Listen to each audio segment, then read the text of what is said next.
It's the Bird Reboot podcast. Are you ready to get rebooted, Cardinals fans? He settles down, at least in the zone, and does not stop running.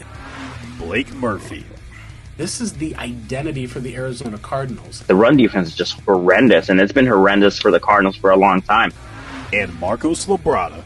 He's going to bring over his philosophy. It should make it better. Present the hottest NFL podcast from the country's hottest state. He should be turning around the logo. Actually, some breaking news we can cover here. This popped up just about, 6 minutes ago. It's Bird Reboot.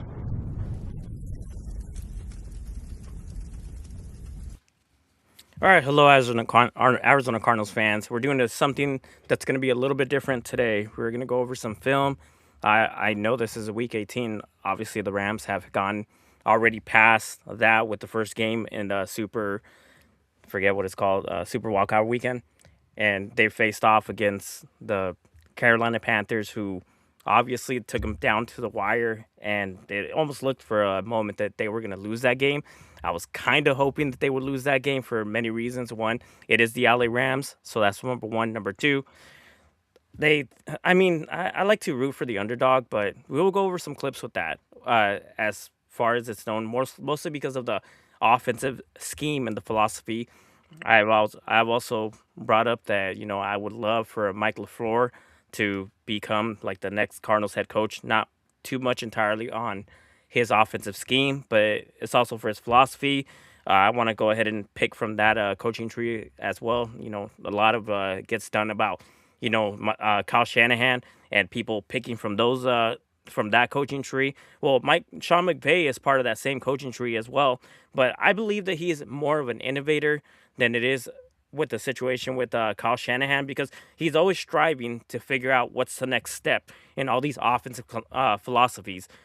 If we are going to go with a brand new quarterback, obviously you want to get somebody that's going to be able to run that same system and not somebody that's going to be more of a spread, the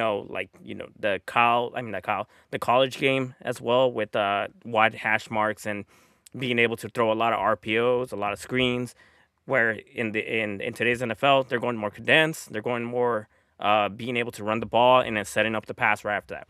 But I wanted to give some love over to Michael Wilson. Michael Wilson, people may say that a lot of his catches are in garbage time, and I don't subscribe to that, because defenses aren't just letting up just because they have a big lead. If you follow the NFL, first thing and foremost that leads can disappear in a matter of minutes, and you can't let off the pedal when it comes to being able to put a team down, especially if you're up. If you're up by 20 points, that lead can go within 4 to 3 minutes. Even in crazy situations, it could be gone with a minute left remaining if you have the right circumstances going. Now, it's not likely at that point. You're probably going to win the game if there's a minute left with 20 points. But is it somewhat possible? I mean, sure, you could throw an interception. They could go ahead and do a fake, just basically muff the ball to be able to get the ball back and whatnot. It's not something that's very likely. It's never happened before, but the whole point is you can score a touchdown within 15 seconds. So in that circumstance, 15 seconds and less, you're able to score a touchdown. Anything can happen. It's not likely, but the whole point of what I'm saying is that just because a team has a huge lead doesn't mean that they're all openly just saying, here's the yardage, go ahead and take them. So the first play that I'm going to go over is the way that he burns Ahkello Witherspoon off the line of scrimmage. He is very good at being able to release to the outside, which you'll see in a bunch of these clips. He's lined up at the furthest outside, number one receiver. Oftentimes they like to pair him with Trey McBride because they want to give the quarterback the ability to read from that side with his two best pass catchers. We all know that if this is a situation where possibly Marvin Harrison Jr. is actually in the lineup, you would see him being paired off with Trey McBride, but with Michael Wilson being the dominant X receiver, he has a way of being able to get outside no matter what. And in some of these plays, you're going to have a must outside release, which means no matter what you do not release on the inside, you release to the outside. So whatever you do, you are constantly trying to win the outside, trying to get the outside. And he doesn't just do it. He does it and he stacks on the receiver. So On this first play, I believe this is an incompletion. And it's actually, I believe this is the interception where he burns Ahkello Witherspoon off the line of scrimmage. But Jacoby Brissett underthrows the ball, lets the DB get back into the play, and it becomes an interception. And I'm not going to straightforward just blame that on Michael Wilson. Michael Wilson, of course, he burns him off the line of scrimmage, has about I would say 3 to 4 yards of separation. No, it's 3 yards of separation, but he's got the separation here. He's not doing anything fancy here. He's just exploding off the line of scrimmage, but he's able to explode off the line of scrimmage because he has that ability to basically lower center of gravity, explode off his legs like it's a coiled up, like it's a coil about to explode. He lowers himself just for a split second and is able to explode with that outside release. He doesn't have to do anything fancy. He's just able to do that. Obviously, right here, Ahkello Witherspoon is not somebody who's slow like cornerback. He's actually pretty fast, and he's able to just burn him. And Ahkello Witherspoon has about an inch on Michael Wilson. So just to be obviously in a situation where you could have had a touchdown and you ended up not getting the touchdown because your quarterback underthrows the ball, I will say that Jacoby Brissett does learn his lesson here because on, I believe, the next play, he is able to get that touchdown to Michael Wilson. But that just shows you this one-on-ones. He is a dominant receiver. He can win on the outside, and he can stack on receivers with a 4, 5, 6, 40. All right, let's go over the touchdown now.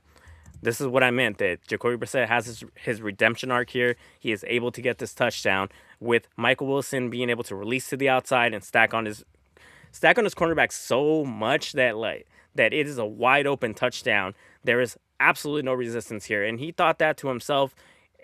Probably later on in the game, saying if I get that same look with the Ahkello Witherspoon to the outside, man coverage or man on, we don't know if it's man coverage, but he knows that on quarters coverage, that's his guy all the way up to going vertical and whatnot.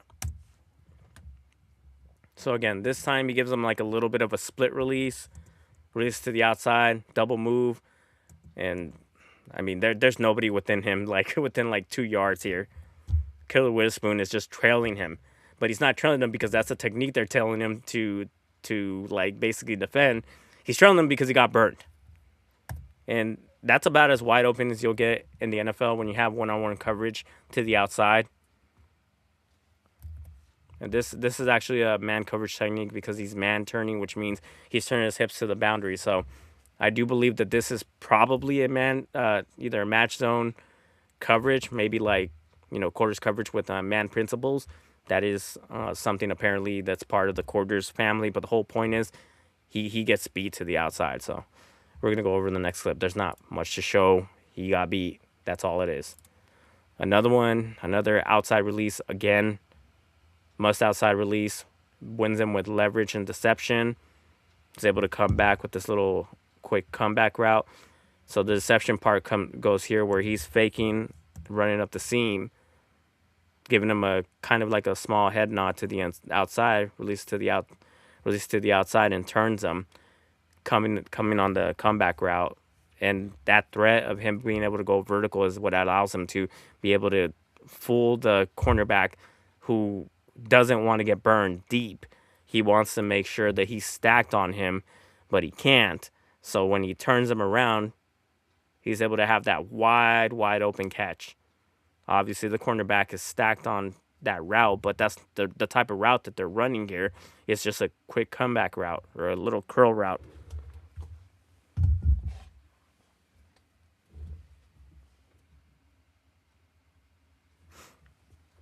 All right, guys, we're going to go over play number 4. All right.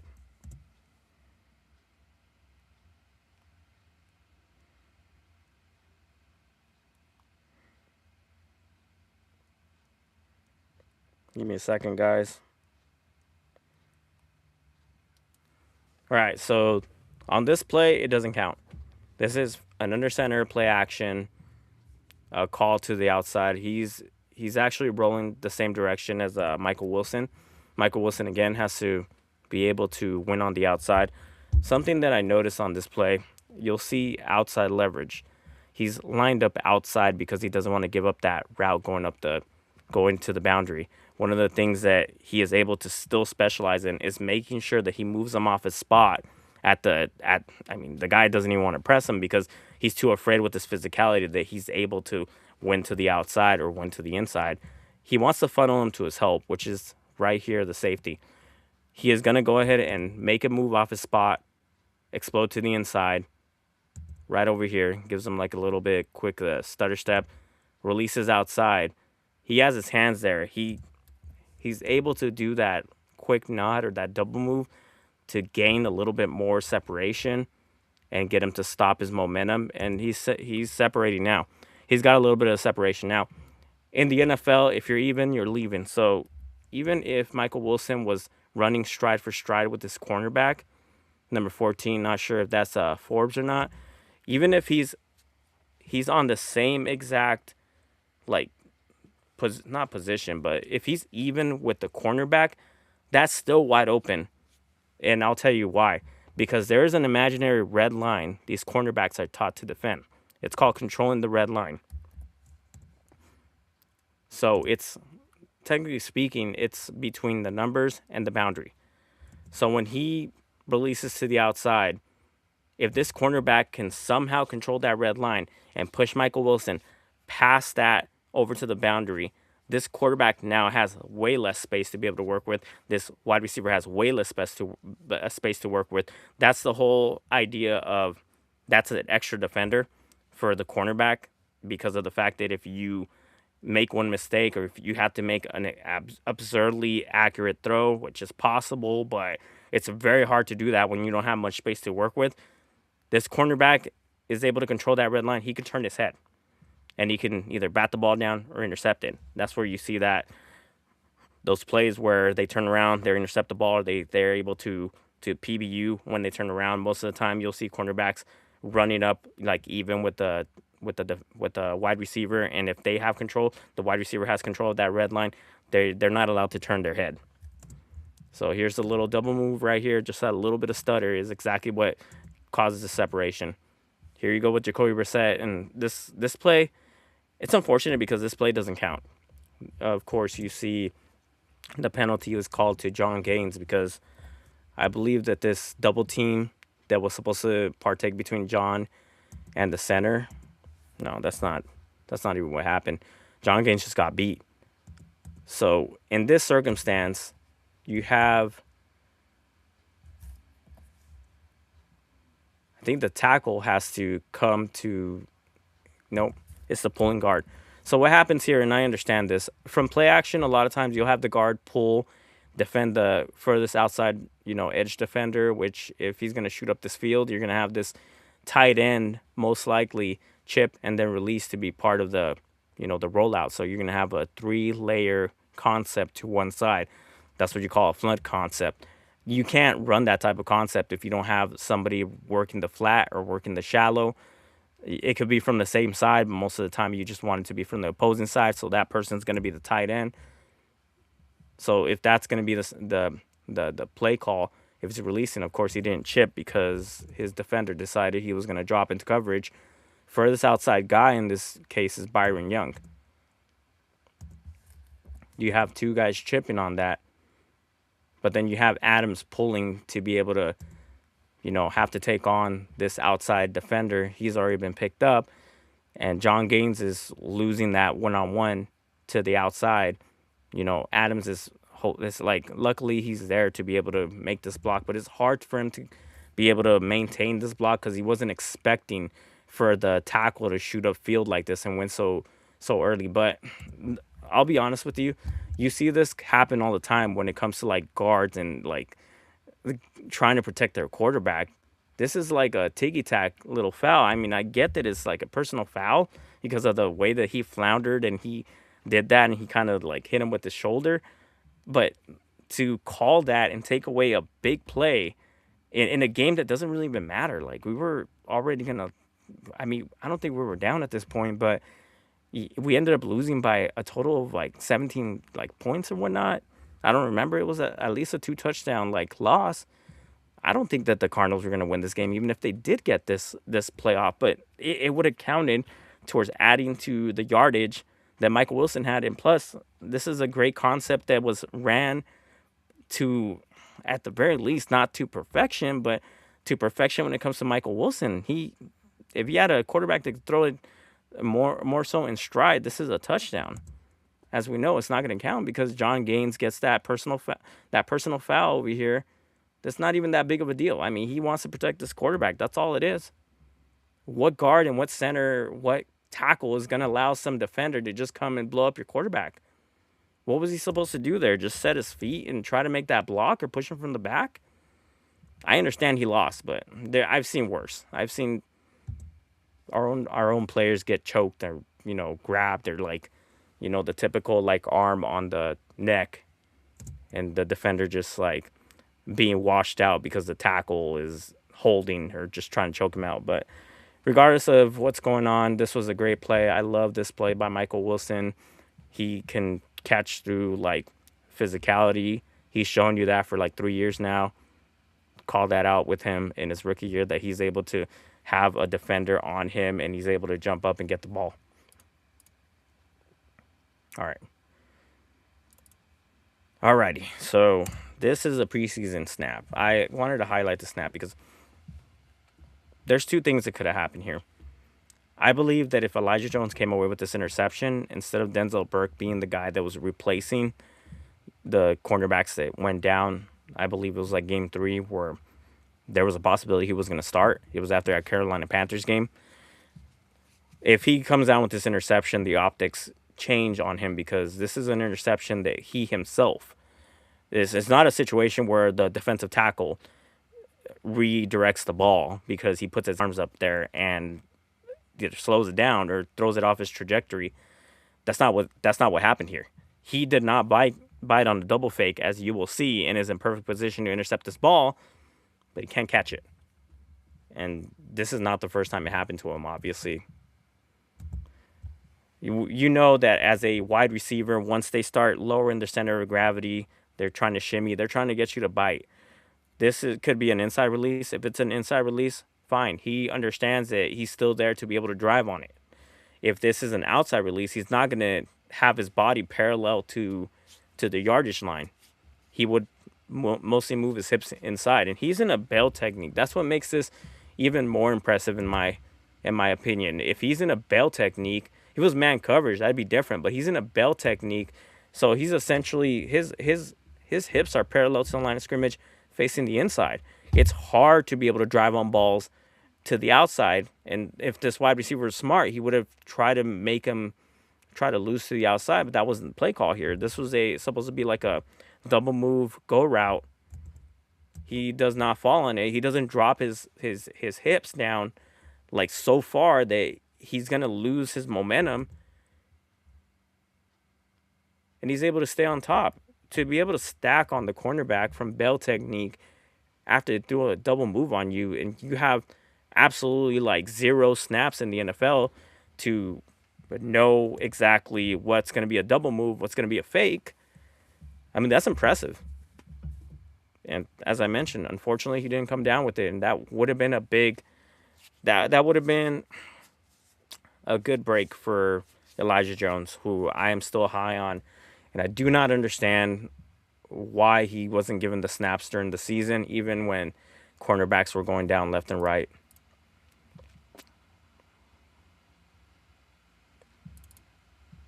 All right. Right here, this is the first snap in his entire career. He is lined up across Puka Nacua. Puka Nacua is a dominant receiver, and we'll go over some clips of not only his utilization, but why he's such a special wide receiver and why they give him that role. And in my opinion, Michael Wilson technically plays somewhat of a similar role without being motioned so much. So on this snap, he's up in press alignment. He decides he's not going to go ahead and press the wide receiver, mostly because Puka's kind of off. As you can see, the ball's right here, kind of has a little bit of yardage here, so I'm not sure if that's a penalty or not. He's supposed to be on the line of scrimmage, but whatever, they don't care.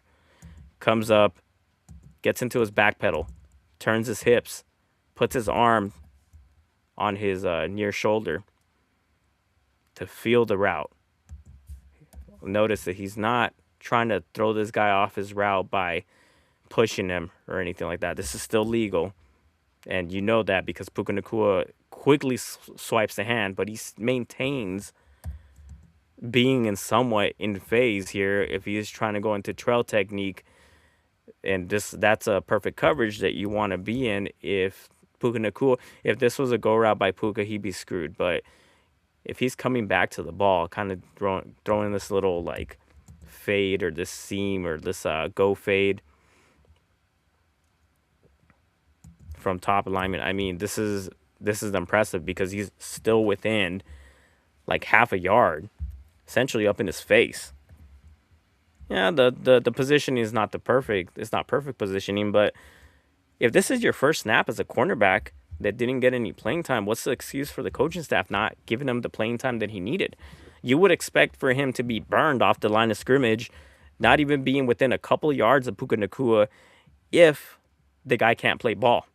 If let's say the excuse was he can't play, so we're not putting him out there because quite frankly, the people we elevate from the practice squad or from like the 5th round are better players than he is because he doesn't use good technique or he just doesn't practice like we want him to practice. Why then is he on his first ever snap at least able to deter Stafford from throwing that ball? It's not that he's in perfect positioning. He's not. But Matthew Stafford turned his head to that direction and possibly sees nothing but white on top of that blue. He's not so much as deterring him, more so that it's not worth it for Stafford to throw that ball to Puka. And of course, as you can see, he goes to his full field read, doesn't even look that direction. And even if he did look that direction, I don't think he's going to be confident about this. But hey, I believe that this wouldn't even have been a nowhere near like close as he would be if this guy was a bad player. All right.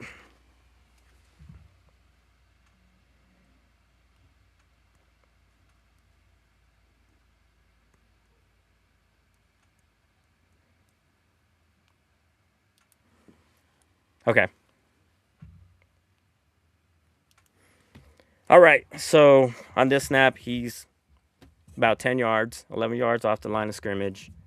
I like this, the way that he is able to seamlessly like turn his hips to match the trajectory of which way he wants to go. Over on this type of snap right here, you're going to run a deep kind of out now route that kind of converts into like a curl. And what makes him special on this type of snap is that he maintains himself, bail technique, he's zone turning here. Okay, so right here, he's running that out. He has enough space to be able to make this catch, even though you have Jalen Thompson deep to be able to defend underneath. But he has to keep his eyes on the tight end. In my opinion, he's too deep to defend this, and that's something that I have an issue with when it comes to a Jonathan Gannon-led defense, is that he teaches his underneath guys to be so cushioned, so far off the line of scrimmage when they roll into their zone that they allow these guys to make the catch and take it whatever yards they need to take it. I mean, look how wide open he is. Look at the protection. He has this passing lane right here. He decides to throw it to the tight end.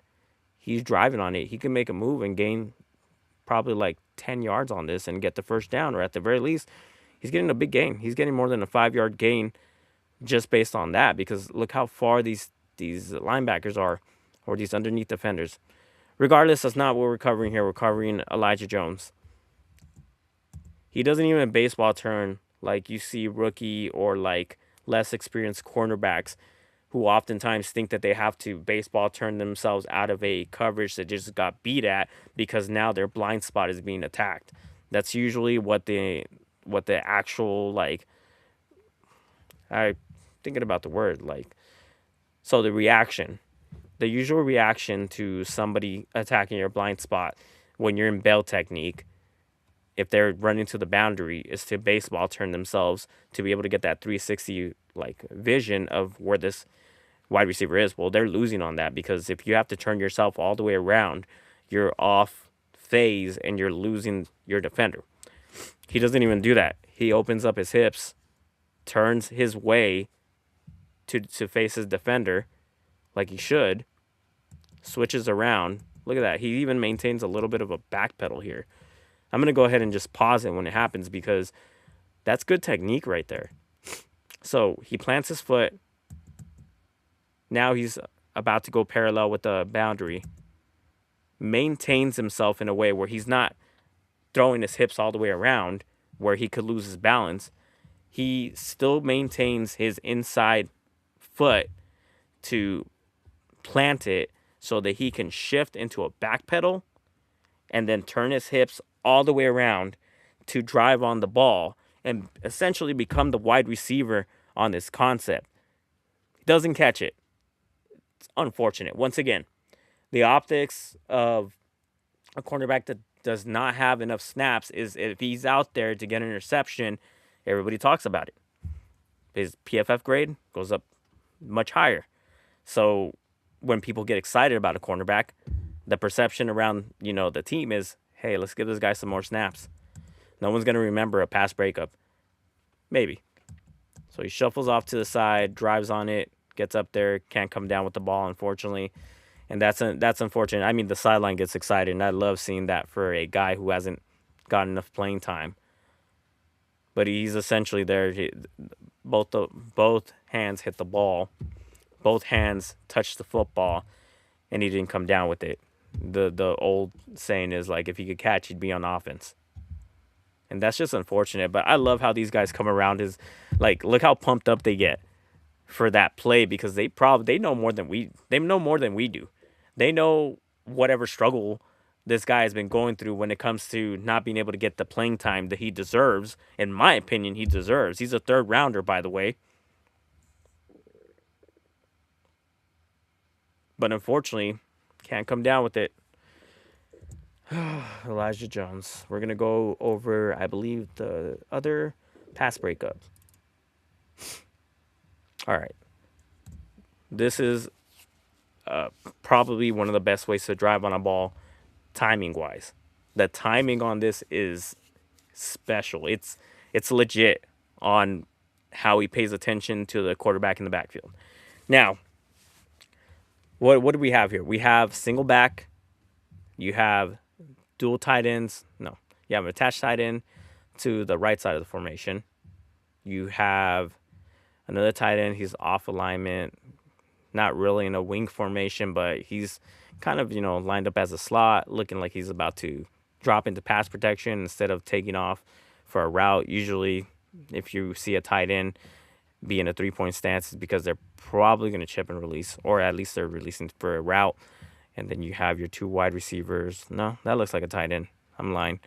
You have your tight end here. So this is essentially like 13 personnel, which, I mean, is not shocking when you look at the current trends of where offenses are heading to, but it's actually shocking for the Rams. They run a lot of 11 personnel, and they run out of that personnel package. It's crazy.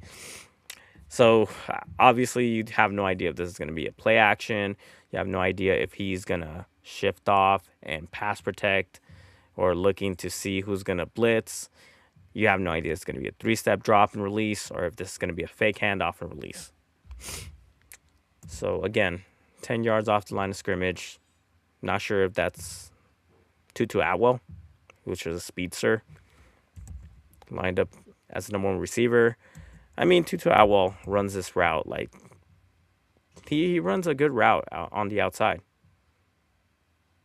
Threatens deep.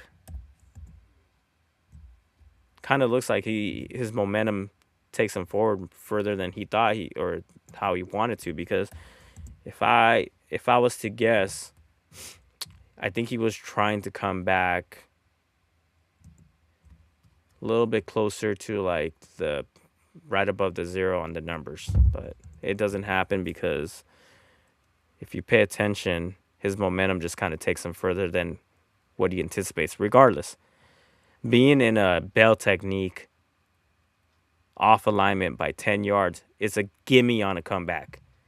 That's how you attack these cornerbacks on the outside when they are in off coverage bail technique and they're trying to stack on the receiver. It almost becomes automatic to be able to hit this route with anticipation. So Stafford's already looking down, releasing, not fully. Like, I believe that Stafford could have made a better throw on this, so this allowed the cornerback to get into the play. But it's in the air when he's about to turn around. He's about like half a yard from his defender. Again, when you see these concepts being ran to the outside and how they attack cornerbacks, this is where the ball's in the air and the cornerback can't get to it because he is not between the defender and the ball. He's not going to be able to get into that situation because he can't give up over the top. That's how you get a touchdown pass to the outside. But he's reading the trajectory, comes in, is able to make, like, the timing was perfect, but he does what he should have done. He's not trying to he's not trying to jump in front to make the interception. He's here to make the tackle, but as he's making the tackle, he's attacking the hands.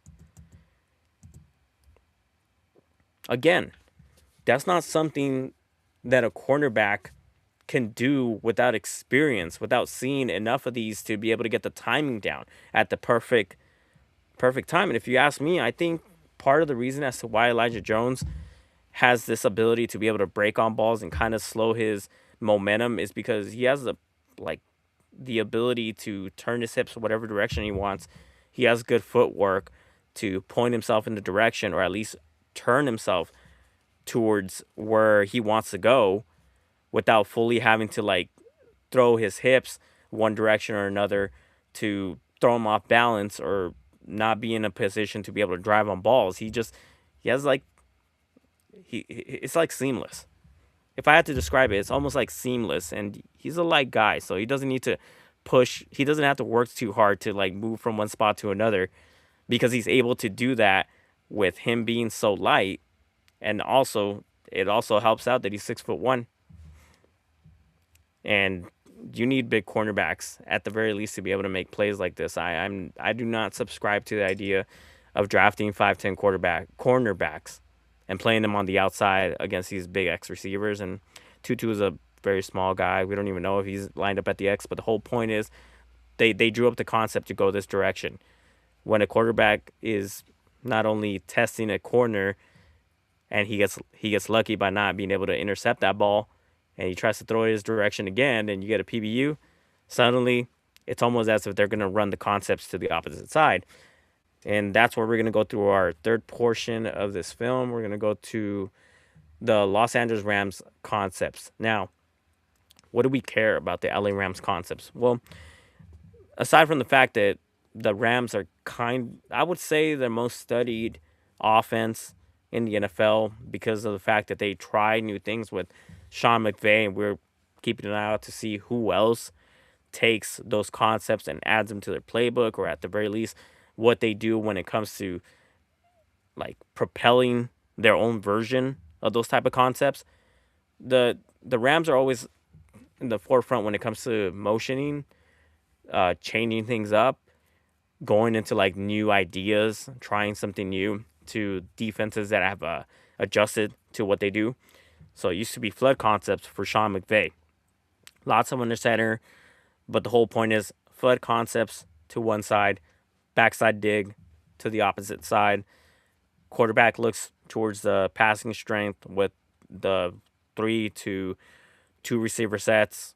Could be a bounce formation with the tight end to the opposite side, but he's running that crossing route to become the intermediate threat to that side. Whole point is whether they're booting to that same side or whether Matthew Stafford's just straight dropping back, faking the handoff and throwing off his back foot. The options are front side. He's got the sail route. He's got the super sail, whatever you want to call it. got the crosser, go, and flat. Opposite side, you have the backside dig. If it doesn't look like the front side's going to win because they're essentially, the defense is flooding the zone with their defensive backs, you have the backside dig to be able to count on. That was the first offensive philosophy that he essentially ran to perfection until teams adjusted. Now it's going to be this gap insert offense. You've heard me talk about this. If you follow me on X, you've seen me talk about this. If you have watched the streams, you will know that I've mentioned this time and time again, that this is kind of the next evolution in that step. Mike McDonald is seen as a crazy mad scientist person, but the truth of reality is Sean McVay is the innovator. He constantly propels offenses forward to the next step before defenses catch up. Now, enough talk. Let's go ahead and pull up some clips of what I'm talking about. This is from their game versus the Panthers. This is not, I don't believe this is going to be a successful play, but the whole point is I'm trying to show off the concepts. Puka Nacua is lined up. Condensed formation, by the way. That's another thing that I forgot to add. They like to run a lot of condensed formations as well. You have your number one receivers to the outside, your big-bodied, good hands receivers, and you're going to see a motion by Puka Nacua. He's going to go ahead and run a route from within the D or the C gap. Now, don't quote me on which gap it is, but there he is. He's motioning, snap the ball, runs into kind of like that middle part of the numbers and the hash marks. This is a quick seam route, kind of like a little quick in route. If this is thrown with anticipation, this is a completion. Matthew Stafford, unfortunately, doesn't look that, well, actually, fortunately, he doesn't look that direction because I didn't want them to win. But that's the next evolution here. Why is that? Why does that stress out defenses so much? Because of first of all, the motion itself already stresses out defenses. So they've gone into these man-matching, zone schemes where they have to pass off these routes, but they have different rules to follow depending on where you are positioned on the field.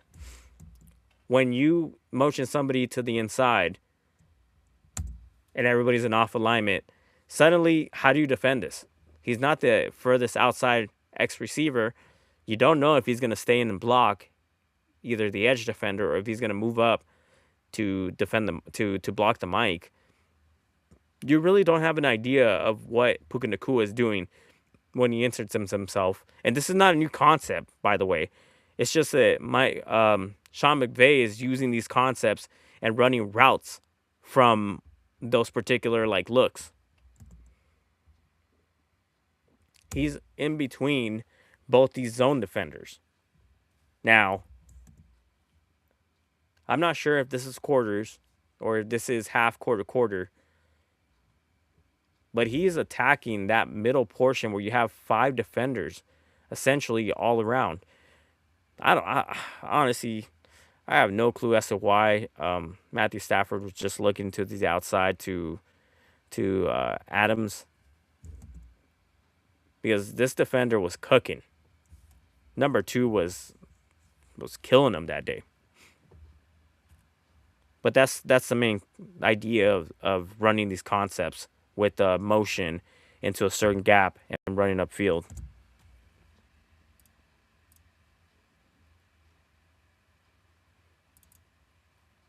Okay. This is from the last game of the season versus the Cardinals. And on this particular play, they motion him again, making the defense think that he's going to insert. Fakes it, runs to the flat. This gives Matthew Stafford the option to throw it to the outside. And, of course, he's motioning, as I mentioned. You have your outside receivers. You have Elijah Jones, and then you have Denzel Burke. If they're watching any film on Denzel Burke, they know that I'm sorry, but he's a horrible tackler. He could do a lot better, but there's probably, if not, there'll be a compilation of how many tackles he's missed throughout the year. It's horrid. And it's just a simple, run to the flat. But the whole point is because they can open up that part of the playbook because they usually use and utilize Puka Nacua as that receiver that inserts himself to either help block up the run or run a route from under there. No defender knows exactly what's going on and what he's doing. And it floods the cornerback's assignment on this side. Because if you look, he has to drop essentially into a zone, defending, delivering this wide receiver, because he's technically speaking the new number one. So Jalen Thompson has to cap off this route. Usually in that situation, circumstance, number two is defended by the apex defender or the overhang defender who is delivering that to Jalen Thompson. Well, this right here, he's defending. He has to deliver this guy to Jalen because of the fact that his assignment is a flat. And look how far he is. He's driving. Just makes a move on Denzel Burke. It's just as simple as that. They just wanted to get their guy one-on-one with the boundary corner. They got themselves an easy first down. That's just like, that's not a concept thing. That's just I wouldn't say more of an idea, just scouting. Now, again, he's lined up as the attached tight end. They use their wide receivers in many different formations. They line him up all over the field, especially when they got their dominant guy who they love to feed the ball to, their playmaker. They'll line him up anywhere on the line of scrimmage or anywhere in any formation. Now, you got another condensed formation here. 3 tight ends, 1 running back, 13 personnel. He's essentially a quasi tight end lined up as an attached tight end to the left side of the formation. You got everybody having to condense himself, kind of being lined up towards outside leverage. You have Denzel Burke. You have Elijah Jones. They really don't have a choice. They have to line up the way they line up. Now, you see the motion. What this shift is called, usually, I'm not even joking, it's called rocking and rolling. So the way they handle this is Buda Baker goes ahead, gives a tell to his other safety. He's going to come down and try to help defend this, because as of this coverage, Denzel Burke's assignment is the flat, and this guy is the furthest outside threat. He stays into block. No longer his assignment. Denzel Burke is looking for work. Well, if he's paying attention to where his assignment is, you see that Puka Nacua is faking. Like, he's essentially making himself seem as if he's coming to insert himself in that gap. Now, if you know and you've been scouting the Los Angeles Rams that entire week or the entire year, you know that if they're going to pull something like this off, to look for him going in between his tight ends, or at least in between his tight end or between his tackle, whatever. He pushes it to the outside. He has no vision on him because he's right behind him. So he loses this in this coverage, gets caught, essentially like flat-footed. Look at him. He's reacting to the flat. He's looking towards the tight end. He has no idea he's about to run a route behind him. Once he catches whiff that a guy just ran right by him, he's trying to sink to try to get that try to get the coverage on Puka Nacua. That's an easy completion there. And as you know, if you can scheme up, wide receivers to be wide open, your quarterback looks like an all-pro type quarterback. This is an easy completion, first down. Gets him closer to the line of scrimmage. Only thing better is a touchdown.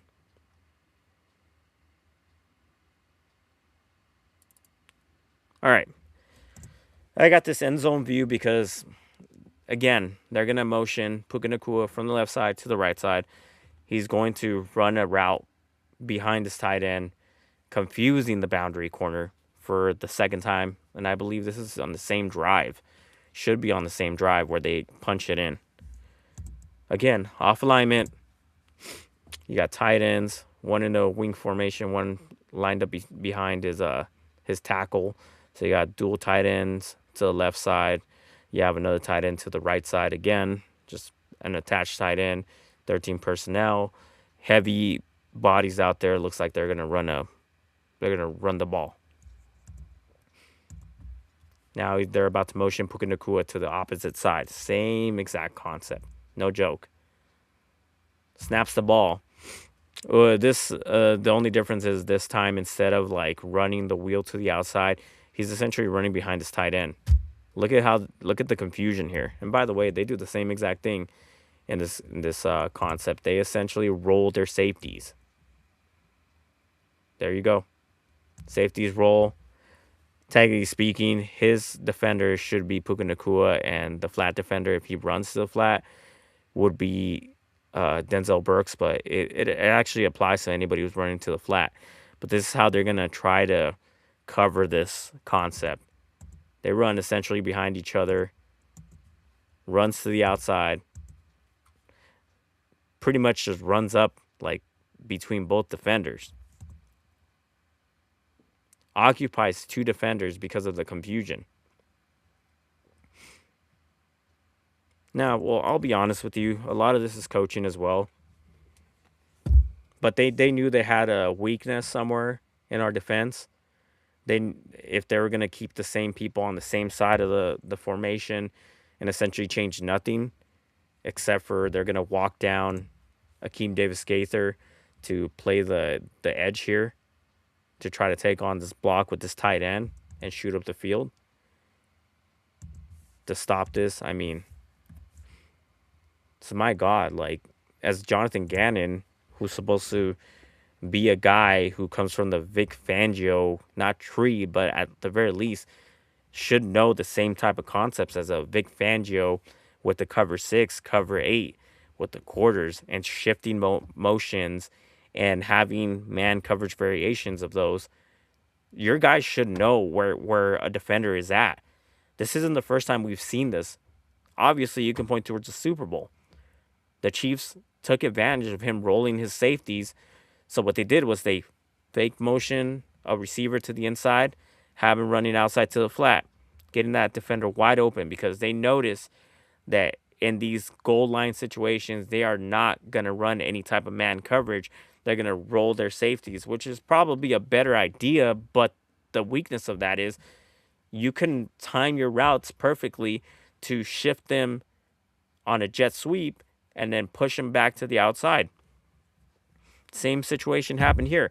Why didn't Jonathan Gannon call a timeout, or why didn't he teach his guys that when you look at Puka Nacua, he's going to be the eye candy?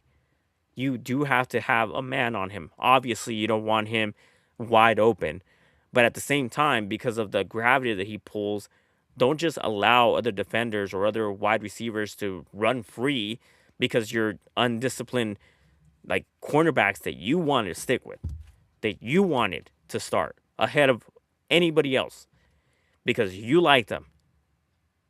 And he's out there, can't make a tackle. His technique is horrible. You haven't improved his technique. His technique has been the same the entire year, and you haven't pulled him. You haven't had him in practicing good technique, how to wrap up. No, this guy that gave up a first down to an offensive lineman because he tackled high. This is the guy that you wanted to keep playing and get the snaps. Why do you not think that they're able to take advantage? As a defensive-minded head coach, your job is to put these guys in position to not be taken advantage, or you replace them with somebody else who can do that job better. I hate to go on this rant, but people want to say that Jonathan Gannon was fired because of Drew Petzing. No, he got fired because of him. Because he didn't change anything. He nothing got better throughout the year. Tackling was still bad. The Cardinals still led the league in missed tackles. And if they didn't, they were definitely at least running for second or third. But last time I charted, they had the most tackles in it. And it wasn't like it was by a wide margin. But, I mean, Jesus Christ. Like, the guy who was first on that list, or the team that was first on that list, had half the tackles missed. It was somewhere like a 130 versus 70 tackles missed which was the Detroit Lions, because they're more disciplined, because their coaches are not going to accept a player being on their roster who can't tackle. Now, once again, here comes the confusion here that has nothing to do with tackling, but they exploited that confusion again. Now, you could say, oh, well, this is going to be Jalen Thompson's assignment because he's essentially running after the defender and he got crossed at the line of scrimmage. Well, if they're playing zone coverage here and they're rolling their safeties, furthest outside should be that guy. It shouldn't be a situation. And by the way, this is people who are complaining about Isaiah Simmons giving up those TDs versus the Chargers. This is the same exact type of exploitation of confusing defenders that happened in that game, except like it happened when Isaiah Simmons was keeping an eye on Austin Eckler if he was going to run back to the flat again and got confused, and you had the tight end run up the seam and he got the 2-point conversion. Anyways, that's beyond the point. The point is that to have somebody that's like that wide open and not teach your defenders on the properties of whose man is who and how do you defend this. I mean, if this Jalen Thompson, he's even trying to take on this block and just gets faked to the outside. This isn't Trey McBride he's going up against. He's going up against Parkinson. He's not a trash tight end, but he didn't have 1,200 yards. Okay, that's enough for that. Let's go into the last clip. Now, this is just basically the concept once again. What's going on here is this has nothing to do with Puka Nacua. This has with their personnel package. I wanted to pull up this clip because just to showcase how they like to run, how they like to run from under center, and they like to run from 11 personnel. Now you got another condensed formation here. This time you're going to have number 12. He's going to motion into, I believe is going to be the B gap, right inside the tackle, between the tackle and the guard. He's going to come up and take on the linebacker. I mean, he does his job. They don't get any gain, but the whole point is that's exactly what they like to do. Now he's going ahead, giving a signal to his guys, hey, he's coming down on a blitz, gives them that little quick hard count, motions them to the inside, takes on. I mean, if I was to guess, this wide receiver here is giving up like 40 pounds. I'd say he did a good job at being able to, block him at least. He gives him the shoulder. He's giving him the business.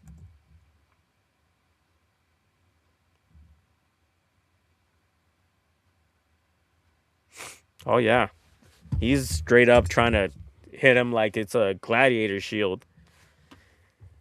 This is a way of being able to showcase that it's not just one player that has to learn how to motion, has to block, take on linebackers to the second level. Sean McVay is doing that with everybody. So if for some reason we were to hire Mike LaFleur and we get that type of philosophy into our building with our playmakers, we have essentially Mike Will, who is a very good blocker, and he's a willing blocker, and I believe he's a very high motion man. That would be certifiably my Puka spot. Marvin Harrison Jr. is the Adams spot. Now, I understand. People are low on him. They're calling him a bust. Year 2, I'm not going to lie. I'm a very big supporter of Marvin Harrison Jr., but even I can admit that his year hasn't gone the way I wanted to. Now, let's be fair. He's had to deal with injuries.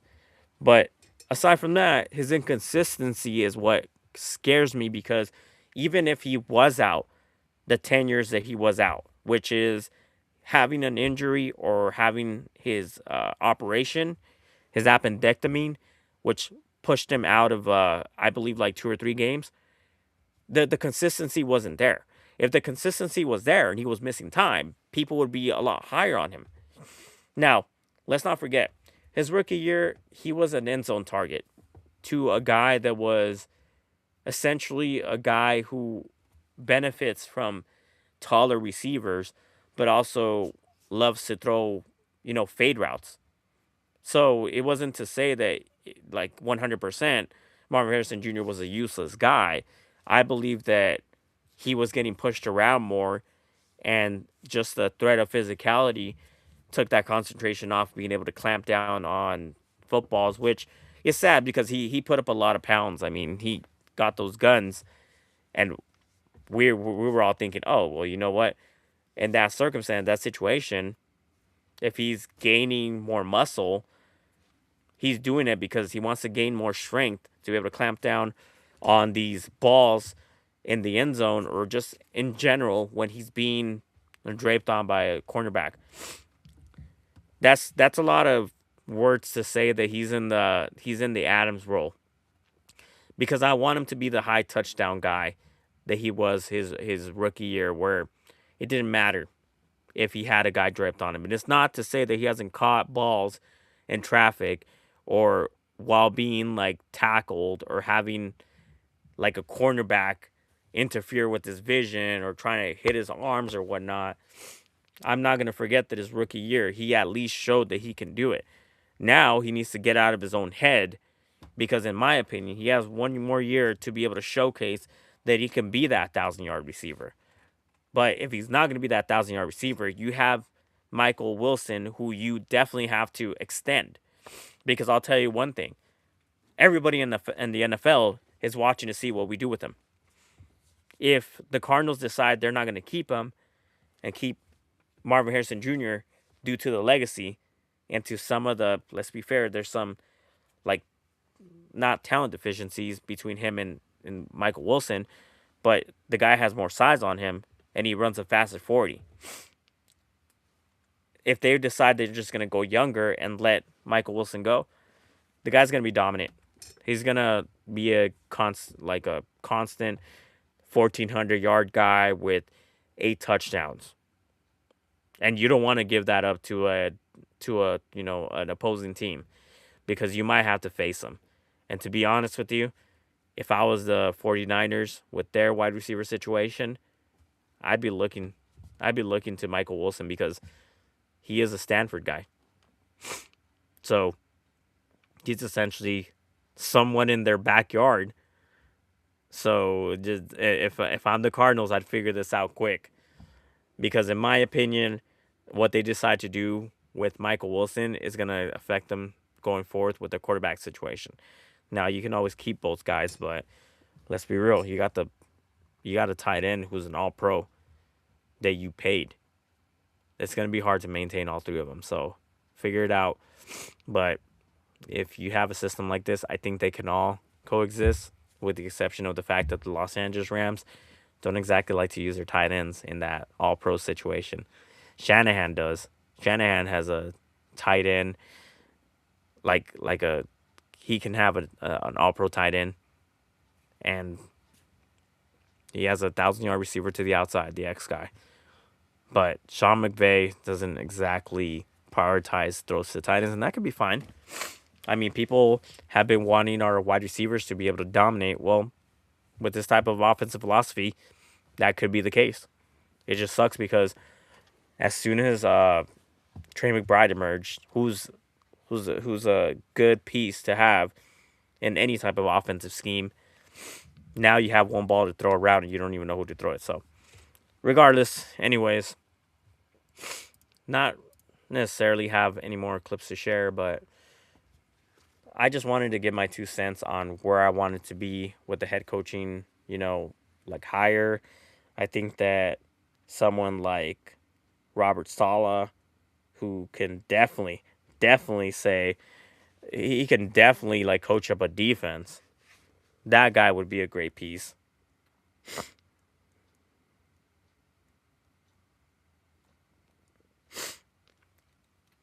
That would be probably I'll be honest with you, it'd probably be my number 1 guy to go after, because he is a hard-nosed guy. He is a no BS